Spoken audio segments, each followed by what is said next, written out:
Sisi yang dikasih Tuhan, selamat hari Minggu dan selamat bergabung dalam ibadah hari ini. Tidak lupa juga kami menyapa untuk Bapak Ibu Saudara yang baru pertama kali bergabung dengan ibadah kami. Kami ucapkan selamat hari Minggu dan selamat beribadah. Dalam Mazmur 28 ayat 7 berkata, Tuhan adalah kekuatan dan perisaiku, kepadanya hatiku percaya. Aku tertolong sebab itu beria-ria hatiku, dan dengan nyanyianku aku bersyukur kepadanya. Kiranya kasih setia Tuhan dan damai sejahtera Tuhan terus menyertai kita. Sebelum kita masuk lebih dalam penyembahan, ada beberapa pengumuman yang harus Bapak Ibu Saudara simak.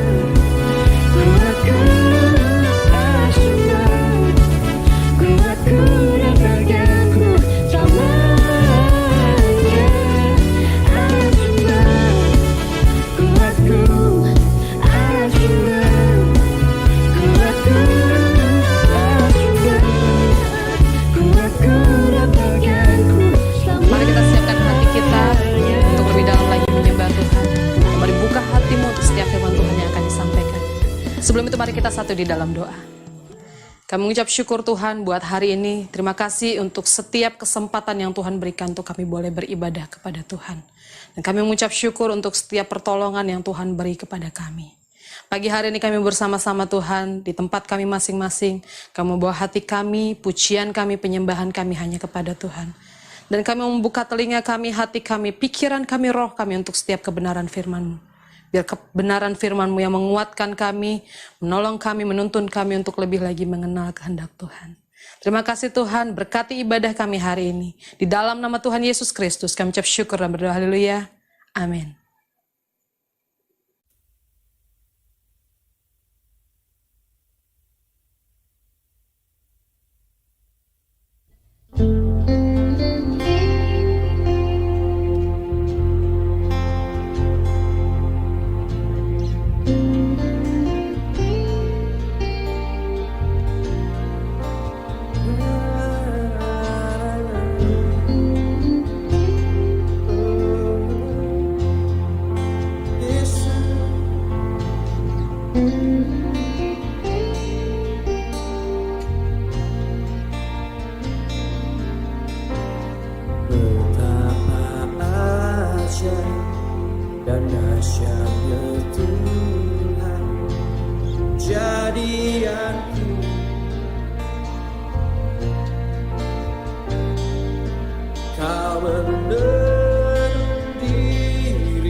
Jadianku, oh,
bersyukur, kami bersyukur padamu.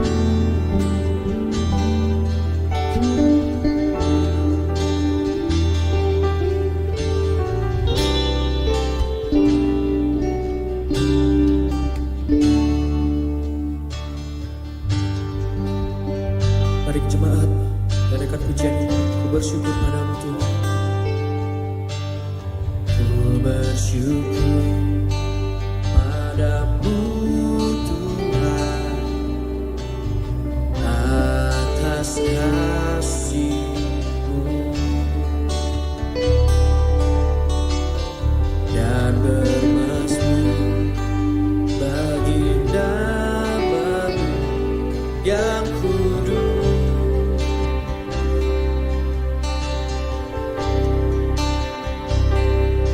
Sebab Engkau kebenaran,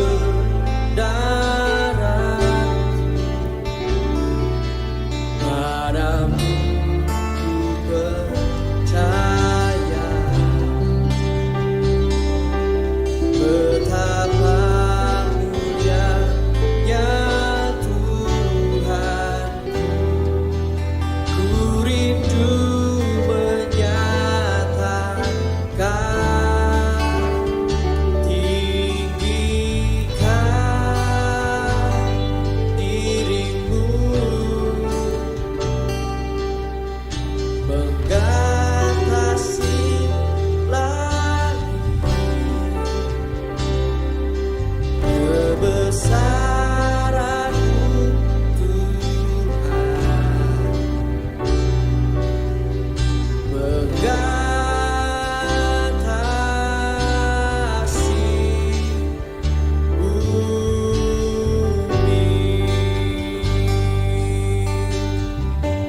lebih sungguh lagi, bersyukur padamu.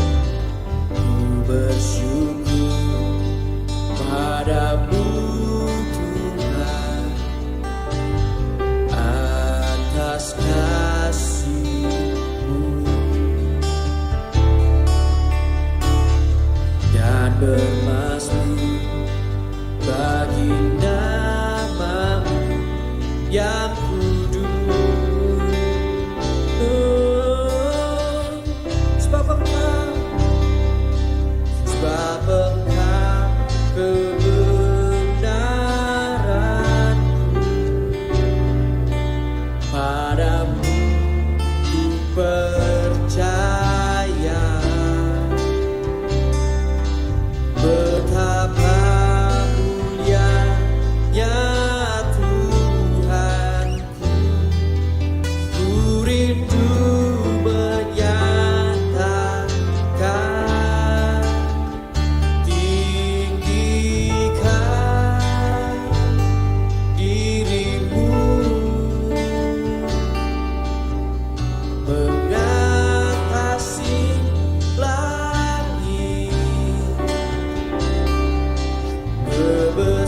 kebesaran-Mu Tuhan, mengatasi bumi. Tinggikan diri-Mu, mengatasi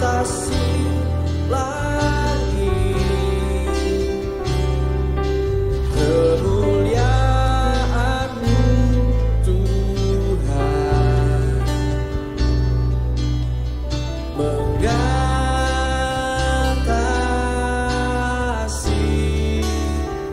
bumi. Tinggikan, tinggikan diri-Mu, mengatasi langit,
bersama-sama.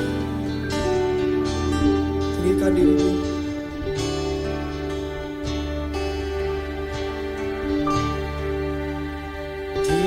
Tinggikan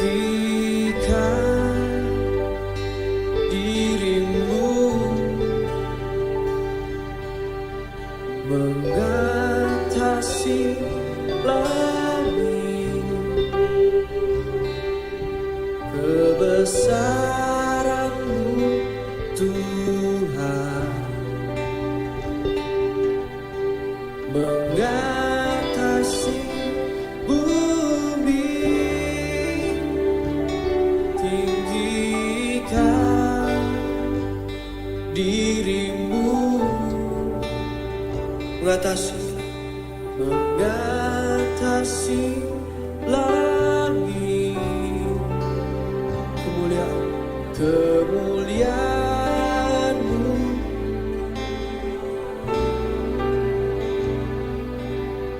mengatasi bumi. Bersama-sama. Tinggikan dirimu, mengatasi langit, kebesaran-Mu Tuhan, mengatasi bumi. Tinggikan dirimu, mengatasi langit, kemuliaan-Mu Tuhan, mengatasi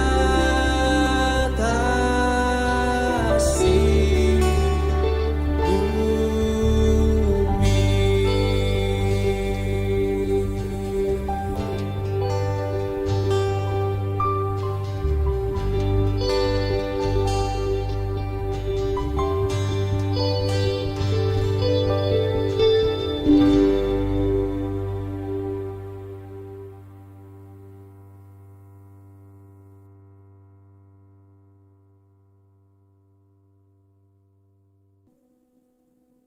Shalom saudaraku, selamat pagi. Saya berharap kita semua sepanjang minggu ini Tuhan menyertai kita dan memberkati kita dan kita dalam perlindungan dari COVID-19. Sebelum kita mendengar firman Tuhan, mari kita berdoa bersama-sama. Mari kita berdoa. Bapa di surga, terima kasih buat penyertaan Tuhan, perlindungan Tuhan, berkat Tuhan sepanjang minggu ini. Kami boleh ada sebagaimana kami ada semuanya karena anugerah Tuhan. Dan kami ingin mendengar firman-Mu sebentar. Kiranya Tuhan memberikan hikmat kepada kami. Kiranya Tuhan memberikan pencerahan kepada kami. Buka pengertian dalam roh kami supaya kami lebih jelas lagi menerima kebenaran Tuhan. Mungkin selama ini kami tidak mengerti, tetapi biar lebih dalam kami hari ini boleh mengerti kebenaran firman-Mu. Terima kasih Bapa, kami percaya bahwa Engkau hadir di tempat kami masing-masing. Engkau memberkati semua yang mendengarkan firman-Mu hari ini. Biar berkat Tuhan turun kepada mereka dan Engkau melawat kami. Sehingga kami menjadi seperti yang Tuhan harapkan. Dalam nama Yesus Kristus kami berdoa dan kami mengucap syukur. Amin. Saudara-saudara, minggu yang lalu kita berbicara tentang Mazmur pasal 73 ayat 1 sampai ayat yang ke-28, di mana Asaf menerima pencerahan dari Tuhan, menerima pewahyuan dari Tuhan, menerima perspektif ilahi ketika dia berada dalam pergumulannya. Nah, saudara, mari kita membaca bersama-sama di dalam Mazmur pasal 73 ayat 27. Ini yang menarik perhatian saya, supaya kita lebih dalam lagi membahas akan hal ini, sehingga kita boleh melihat kebenaran lebih jelas lagi. Dan saya berharap kita hidup di dalamnya, bukan hanya mendengar, tetapi kita melakukannya. Dikatakan begini, Mazmur 73 ayat 27. Sebab sesungguhnya siapa yang jauh daripadamu akan binasa. Kau binasakan semua orang yang bersinah dengan meninggalkan engkau. Saudara-saudara, orang yang jauh dari Tuhan akan binasa. Saudara-saudara, dekat maupun jauh dari Tuhan adalah sebuah keputusan. Apakah kita mau dekat Tuhan atau kita mau jauh dari Tuhan? Jangan salahkan situasi, jangan salahkan keadaan kita, jangan salahkan orang lain kalau kita jauh dari Tuhan. Tetapi semuanya karena keputusan kita, apakah kita mau dekat atau mau jauh dari Tuhan. Nah, saudara, orang yang memutuskan jauh dari Tuhan karena sesuatu yang dipilihnya untuk lebih dekat dengan dirinya. Nah, yang jelas sesuatu itu pasti lebih menarik, pasti dianggapnya lebih penting, lebih menyenangkan, sehingga dia memilihnya dan pada akhirnya dia jauh dari Tuhan. Nah, saudaraku, mengapa jauh dari Tuhan dikatakan akan binasa atau dibinasakan oleh Tuhan? Jawabannya adalah dikatakan karena meninggalkan Tuhan itu dianggap berzina. Nah, ini yang membuat jauh dari Tuhan itu lebih serius dari yang kita bayangkan. Mungkin selama ini kita jauh dari Tuhan tenang-tenang. Melihat orang jauh dari Tuhan tenang saja. Kita tidak risau, kita tidak risih. Itu wajar saja. Tetapi ketika kita mendengar, membaca ayat 27 ini, itu serius sekali. Jauh dari Tuhan, itu sangat serius. Kondisi yang memprihatinkan. Dan bahkan saya berkata bahwa jauh dari Tuhan itu bisa dikatakan dosa atau dosa yang sebenarnya. Dosa yang serius. Kalau bukan dosa, tidak mungkin dibinasakan atau binasa. Sesuatu yang membinasakan itu pasti dosa. Saudara, kalau jauh dari Tuhan bukan dosa, Mazmur tidak mengatakan bahwa itu berzina. Nah, saudara-saudaraku, mari kita sama-sama mendalami akan hal ini supaya kita tidak masuk dalam dosa menjauh dari Tuhan. Nah, beberapa bulan yang lalu ketika awal-awal COVID-19, saya memberikan firman Tuhan, menyampaikan firman Tuhan kepada saudara tentang krisis global yang sedang mewabah. Dunia ini, khususnya orang-orang Kristen, adalah jauh dari Tuhan, tidak punya persekutuan dengan Tuhan. Nah, saudaraku, supaya kita bisa lebih mendalami betapa seriusnya jauh dari Tuhan ini, dan jauh dari Tuhan adalah dosa yang membawa kita binasa, kita akan membaca di dalam Yakobus pasal yang keempat, ayat yang keempat.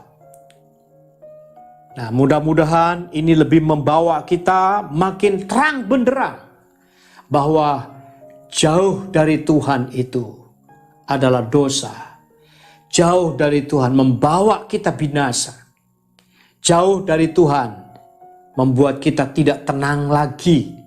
Karena ini betapa seriusnya. Mari kita membuka Alkitab kita di dalam Yakobus pasal yang keempat, ayat yang keempat. Berkata begini, hai kamu orang-orang yang tidak setia, tidakkah kamu tahu bahwa persahabatan dengan dunia adalah permusuhan dengan Allah? Jadi barang siapa hendak menjadi sahabat dunia ini, ia menjadikan dirinya musuh Allah. Jadi, jika kita bersahabat dengan dunia, maka kita menjadi musuh Tuhan, musuhnya Allah. Karena sebuah persahabatan menyangkut soal komitmen, kesetiaan, dan ikatan kasih serta ada harapan yang diinginkan atau diraih. Itu persahabatan. Jadi betapa seriusnya jauh dari Tuhan itu, dan itu dianggap sebagai persahabatan dengan dunia. Saudara, ketika kita bersahabat dengan dunia, kita memilih dunia, dunia lebih menarik dari Tuhan, dunia lebih penting dari Tuhan, lebih menyenangkan dari Tuhan, maka kita jauh dari Tuhan. Dan ketika kita menjauh dari Tuhan, bersahabat dengan dunia, memilih dunia ini, kita bersahabat dengannya, dan kita memposisikan diri menjadi musuhnya Tuhan. Betapa seriusnya ini. Dan tidak bisa ketika kita mencintai dunia, kita bersahabat dengan dunia, sekaligus bisa dekat dengan Tuhan. Tidak bisa. Dari awal saya berkata bahwa jauh dan dekat dengan Tuhan itu adalah sebuah keputusan. Dan keputusan itu kita ambil. Saudara, persahabatan dengan dunia artinya mencintai segala sesuatu yang ada di dunia lebih daripada Tuhan, atau sama kepada Tuhan, atau lebih mengutamakan bergantung dan mengandalkan hal-hal yang ada di dalam dunia ini lebih daripada Tuhan. Itu maksudnya persahabatan dengan dunia. Saudara, sekali lagi saya ingin berkata kepada saudara bahwa persahabatan dengan dunia itu adalah soal komitmen, soal kesetiaan, dan ikatan kasih. Dan ada harapan yang hendak diraih dari situ. Jadi ketika kita bersahabat dengan dunia, kita sedang berkomitmen setia kepada dunia ini. Lalu kemudian kita punya ikatan kasih dengan dunia ini. Kemudian ada hal-hal yang ingin kita raih. Ada harapan di dalamnya. Nah, saudara, saya kasih contoh begini. Saya kasih contoh. Anda berharap harta bisa menjadikan kita bahagia, memberikan sejahtera, dan bisa membuat masa depan lebih baik. Hal itu sudah bersahabat dengan dunia. Kita sudah bersinah rohani, dan itu menyakitkan hati Tuhan. Saudara, mari kita melihat bersama-sama di dalam Yohanes pasal 2 ayat 15 dan sampai 17 supaya lebih jelas apa yang saya jelaskan tadi. Dikatakan begini, 1 Yohanes 2 ayat 15 sampai 17, janganlah kamu mengasihi dunia dan apa yang ada di dalamnya. Jikalau orang mengasihi dunia, maka kasih akan Bapa tidak ada di dalam orang itu. Sebab semua yang ada dalam dunia, yaitu keinginan daging dan keinginan mata serta keangkuhan hidup, bukanlah berasal dari Bapa, melainkan dari dunia. Dan dunia ini sedang lenyap dengan segala keinginannya, tetapi orang yang melakukan kehendak Allah tetap hidup selama-lamanya. Saudara-saudara, persahabatan dengan dunia adalah permusuhan dengan Tuhan. Karena hal ini adalah sebuah persinahan rohani. Sekali lagi, ini adalah sebuah persinahan rohani. Saudara-saudara, persinahan rohani, istilah ini didasarkan pada kata yang dipakai oleh Yakobus, yaitu dalam kata orang-orang yang tidak setia. Di dalam King James itu diterjemahkan laki-laki dan perempuan berzina. Dalam bahasa Indonesia itu lebih halus. orang-orang yang tidak setia. Tetapi di dalam bahasa Inggris itu lebih jelas, laki-laki dan perempuan pezina. Saudara, kenapa disebut pezina? Mazmur juga mengatakan berzina. Perjanjian baru juga meninggalkan Tuhan itu dianggap berzina. Bersahabat dengan dunia ini dianggap berzina. Saudara, dalam perjanjian lama, berzinah rohani itu bisa menyembah berhala, meninggalkan Tuhan, menyembah berhala. Tetapi di dalam perjanjian baru itu lebih tegas lagi, bukan hanya menyembah patung berhala, tetapi bersahabat dengan dunia. Itu adalah perzinahan rohani. Saudara, analogi di dalam perjanjian lama, hubungan antara umat Tuhan dengan Tuhan, antara Tuhan dengan umatnya, itu dianalogikan hubungan suami istri. Saudara, tidak ada hubungan yang lebih intim, tidak ada hubungan yang lebih dekat daripada hubungan antara suami dan istri. Saudara, nah, hubungan dengan Tuhan itu dianalogikan hubungan suami istri. Relasi antara suami dan istri. Karena itu ketika orang bersahabat dengan dunia, ketika orang mulai tidak perhatian lagi kepada pasangannya, lalu kemudian lebih memperhatikan orang lain, maka itu disebut perzinahan. Saudara, seandainya jika istri atau suami saudara lebih memperhatikan pria atau wanita lain, apakah kira-kira Anda tetap tenang saja? Saya percaya bahwa kita tidak akan tenang. Kita akan marah. Saudara, nah, hubungan kita dengan Tuhan pun seperti itu. Jadi sekali lagi, Mazmur pasal 73 ayat 27 itu sangat serius. Jauh dari Tuhan. Itu serius sekali. Itu dosa. Mungkin kita tidak melakukan dosa dalam bentuk kriminal, kejahatan. Tetapi di hadapan Tuhan itu sudah jahat. Karena kita dibilang tidak setia. Kita berzinah secara rohani. Saudara-saudara, kenapa kita tidak setia kepada Tuhan? Kita bersahabat dengan dunia. Kita mengasihi dunia lebih daripada Tuhan. Itu disebut berzinah. Ada beberapa alasan. Yang pertama adalah mengingkari janji setia saat Anda menjadikan Kristus menjadi Tuhan dan Juru Selamat. Disebut berzinah karena kita mengingkari janji setia pada saat kita menjadikan Kristus itu Tuhan dan Juru Selamat pribadi dalam hidup kita. Saudara, saat seseorang mengucapkan pengakuan dan menerima Kristus atau menerima Yesus menjadi Tuhan dan Juru Selamat pribadi, itu merupakan janji komitmen selamanya. Bukan sesaat. Bukan sesaat pada waktu kepingin nerima kesembuhan, berharap kesembuhan, diberkati Tuhan atau terima pertolongan dari Tuhan. Bukan. Ketika orang dengan tulus mengucapkan komitmen menjadikan Yesus Tuhan dan Juru Selamat pribadi, maka itu adalah janji. Janji setia, komitmen selama-lamanya.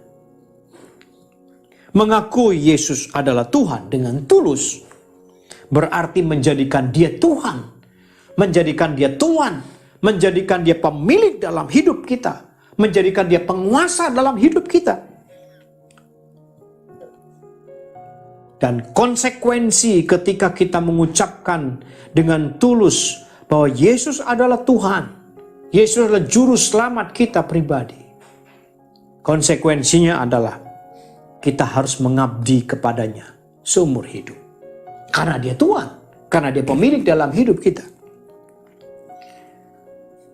Di dalam 2 Korintus pasal 5 ayat 15 berkata begini.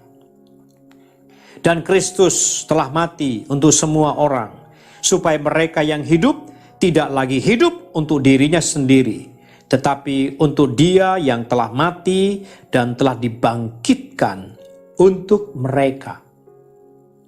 Saudara, Yesus telah mati, menebus kita dari dosa, melepaskan kita dari hukuman, dan Dia telah bangkit dari kematian. Dikatakan, supaya apa? Supaya semua yang hidup tidak lagi hidup untuk dirinya sendiri, tetapi untuk Dia yang telah mati dan bangkit. Jadi bukan hanya kita saja yang dituntut untuk hidup bagi Dia, tetapi semua orang yang ditebusnya.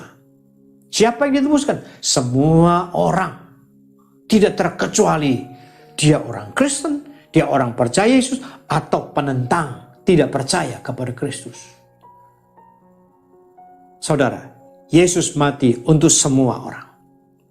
Jadi saudara-saudaraku dikasih Tuhan, ketika kita tidak mengabdikan hidup kita kepada Tuhan, maka kita mengingkari janji kita kepadanya. Dan kita tidak setia. Kita berzinah secara rohani. Itu yang pertama. Yang kedua, kenapa disebut berzinah? Karena Yesus sebagai Tuhan menciptakan kita menurut gambar dan rupa Allah. Dengan tujuan Anda jadi wakilnya, ambasador di dunia ini. Kita adalah ambasador, kita diciptakan menurut gambar dan rupanya Tuhan. Saudara-saudaraku dikasih Tuhan, sebagai wakil kita harus memikirkan dan bekerja untuk kepentingan Tuhan yang telah menempatkan kita di dalam dunia, bukan untuk kepentingan diri kita selama kita ada dalam dunia. Seorang duta besar, seorang wakil negara tidak bisa mencari nafkah untuk dirinya sendiri, bekerja di negara orang lain untuk memperkaya diri, tidak. Dia harus memikirkan kepentingan negara yang mengutusnya. Sama, saudaraku dikasih Tuhan, ketika kita menjadi ambasadornya Tuhan, kita menjadi wakilnya Tuhan karena kita diciptakan oleh Dia menurut gambar dan rupanya, maka kita harus menjadi ambasadornya. Kita menjadi wakilnya. Kita harus berpikir untuk kepentingan kerajaannya. Kita melakukan segala sesuatu untuk kemuliaannya. Saudara, ketika kita melakukannya untuk diri kita sendiri, kita bersahabat dengan dunia, kita menjalin hubungan dengan dunia, kita mencintai segala sesuatu yang ada dalam dunia, maka kita dianggap berzina. Kita tidak setia kepada yang mengutus kita, yang menciptakan kita. Yang ketiga,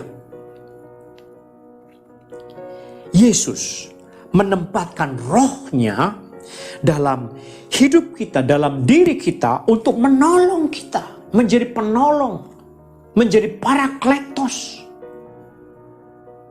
Saudara, saya percaya dan sangat pasti bahwa Roh Kudus yang ditempatkan oleh Tuhan di dalam hidup kita ini akan membawa kita untuk hanya mengasihi Tuhan Yesus saja. Hanya untuk mengasihi Allah saja. Tidak mungkin mengasihi yang lain. Jadi ketika kita mengambil keputusan untuk tidak mengikuti pimpinan dan pertolongan Roh Kudus, kita mengambil keputusan untuk mengasihi dunia, kita bersahabat dengan dunia, kita sedang tidak setia kepada Tuhan yang telah menempatkan rohnya di dalam hidup kita. Saudara, mari kita lihat bersama-sama di dalam Yakobus pasal yang keempat ayat 5 berkata begini. Janganlah kamu menyangka bahwa kitab suci tanpa alasan berkata roh yang ditempatkan Allah di dalam diri kita diingininya dengan cemburu. Saudara, jadi Tuhan tempatkan kita supaya kita tidak mengasihi dunia, tetapi mengasihi Tuhan saja. Saudara, lalu kemudian Matius pasal 10 ayat 37 berkata begini. Barang siapa mengasihi bapa atau ibunya lebih daripadaku, ia tidak layak bagiku. Dan barang siapa mengasihi anaknya laki-laki atau perempuan lebih daripadaku, ia tidak layak bagiku. Saudara, mengasihi keluarga kita lebih daripada Tuhan saja kita tidak layak kepada Tuhan. Apalagi kita mengasihi yang ada di dalam dunia ini. Kita lebih mementingkan yang apa yang ada dalam dunia ini. Saudara. Kemudian yang keempat. Kenapa bersahabat dengan dunia disebut tidak setia, berzina secara rohani? Orang percaya adalah mempelai Kristus. Mari kita baca beberapa ayat yang saya ingin sebutkan. Yang pertama, Yesaya 54 ayat yang kelima berkata begini. Sebab yang menjadi suamimu ialah Dia yang menjadikan engkau, Tuhan semesta alam namanya. Yang menjadi penebusmu ialah Yang Maha Kudus, Allah Israel. Ia disebut Allah seluruh bumi. Yeremia pasal 3 ayat 20 berkata begini. Tetapi sesungguhnya seperti seorang istri tidak setia terhadap temannya, demikianlah kamu tidak setia terhadap aku, hai kaum Israel. Demikianlah firman Tuhan. 2 Korintus pasal 11 ayat 2 berkata, sebab aku cemburu karena kamu dengan cemburu ilahi, karena aku telah mempertunangkan kamu kepada seorang laki-laki untuk membawa kamu sebagai perawan suci kepada Kristus. Saudara-saudara, 3 ayat ini, saudara, menggambarkan bahwa hubungan kita dengan Tuhan itu seperti hubungan suami istri. Dalam perjanjian lama itu jelas sekali. Dan di dalam perjanjian baru, Paulus, khususnya Paulus, berkata bahwa aku cemburu dengan cemburu ilahi. Saudara, kenapa? Karena aku telah mempertunangkan kamu dengan seorang laki-laki, yaitu Kristus, supaya kita menjadi perawan yang suci di hadapannya. Saudara, kita ini adalah mempelainya Tuhan, mempelainya Kristus. Dia sebentar lagi akan datang kedua kali untuk membawa mempelainya datang ke rumah Bapaknya.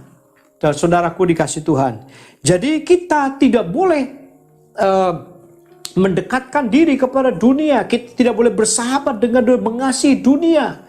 Kita harus tetap mengasihi Tuhan sampai selama-lamanya. Dan hanya Dia saja fokus kita. Saudara, saya katakan sekali lagi bahwa ini serius sekali. Sebab kalau kita membiarkan kita tenang saja jauh dari Tuhan, maka kita akan binasa. Ketika Yesus datang kedua kali, Dia tidak akan membawa mempelainya yang tidak setia, yang membawa mempelainya yang bersinah dengan dunia ini. Tetapi Dia hanya ingin mengangkat, membawa mempelai-mempelai yang setia kepadanya. Saudara-saudaraku, mari kita pikirkan ini. Ya. Saya berpikir, saudaraku, bahwa banyak orang berlindung dalam slogan-slogan yang luar biasa, yang sebetulnya tidak salah slogan itu. Tetapi slogan itu hanya ucapan. Tetapi sikap hatinya tidak seperti yang diucapkannya. Apa itu? Yaitu yang pertama, seperti melayani di luar gedung gereja, melayani di marketplace, kemudian bekerja bisnis untuk kemuliaan Tuhan. Bekerja adalah pelayanan kepada Tuhan. Saudara, banyak slogan-slogan yang bagus sebetulnya.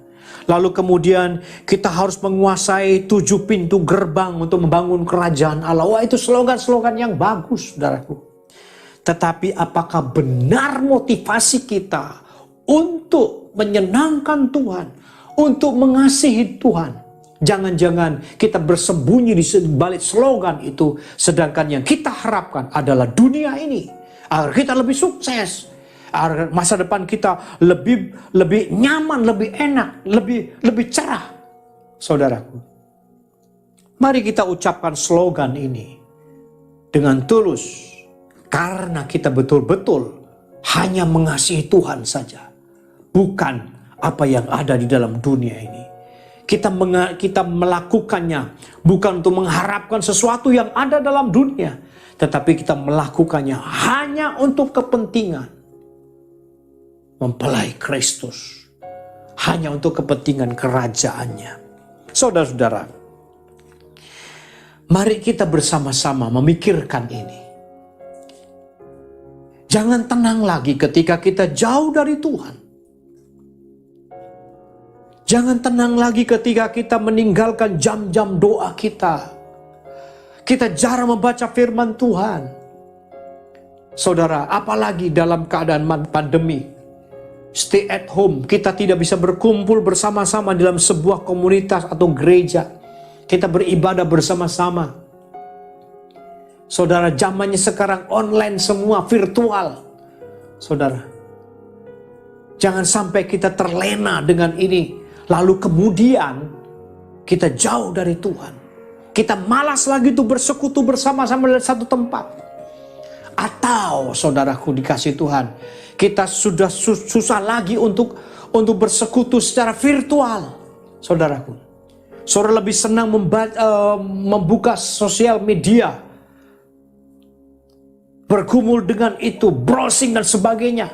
Saudara, tetapi ketika ada himbauan, mari kita berdoa bersama-sama secara virtual. Saudara, kemudian kita enggan melakukannya. Saudara-saudaraku dikasih Tuhan, saya khawatir pandemi ini membawa kita jauh dari Tuhan. Seharusnya pandemi ini membawa kita makin dekat dengan Tuhan. Saya katakan, ini serius sekali. Jauh dari Tuhan membawa kita binasa. Jauh dari Tuhan itu dosa yang membawa kebinasaan. Jauh dari Tuhan itu adalah persinahan rohani. Jauh dari Tuhan, saudaraku dikasih Tuhan, kita sedang bersinah secara rohani. Saya ingin mengajak saudara bersama-sama, mari kita kembali kepada Tuhan. Bangun mesbah lagi. Fokus kepada Dia.